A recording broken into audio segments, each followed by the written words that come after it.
నిస్సిగ్గుగా ఎవరికి ఆస్తులు కట్టబెట్టారు? మీ ఆస్తులు ఎవరి కోసం కట్టబెట్టారు? ఎవరికైనా ఇచ్చారు మాకు? ఏదైనా ఈ ప్రజలకు దాన ధర్మాలు చేశారా మీరు? నీ కోసం, నీ వ్యక్తిగతమైనటువంటి ప్రయోజనాల కోసం, నీ వ్యక్తిగత స్వలాభాల కోసం మీరు ఖర్చు పెట్టుకుని పేద ప్రజల కోసం ఈ ఆస్తులను అమ్ముకున్నారని చెప్తారండి. ఏం నిర్వహించాలి? మళ్ళీ కొత్త నాటకం, సానుభూతి పొందటం, చంద్రబాబు గారితో మొదలైంది ఎక్కెక్కి ఆడటం.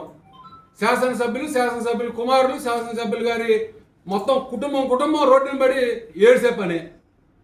దోచుకుంటుంది మీరు, దాచుకుంటుంది మీరు, పంచుకుంటుంది మీరు. ఇంకా పైపెచ్చు మీ ఏడుపులు, మీ నటనలతో చంద్రబాబు నాయుడు గారినో, భువనేశ్వర్ గారినో, సకల శాఖ మంత్రి నారా లోకేష్ గారిని మెప్పించగలిగారేమో కానీ ఏది టికెట్ ఇవ్వడంలో, లేకపోతే మీరు చేసే అక్రమాలన్నీ కప్పిపుచ్చుకోవడంలో నాకేమీ తెలియదు, నీ శుద్ధ పోసనని చెప్పుకోవడంలో వాళ్ళు ఒకవేళ నమ్ముతున్నారు మీ ఏడుపులు చూసి. మాకైతే తెలియదు కానీ ఇక్కడ పెనమలూరు నియోజకవర్గ ప్రజలైతే నమ్మేటువంటి పరిస్థితి లేదు. నువ్వు ఏ రకంగా దౌర్జన్యాలు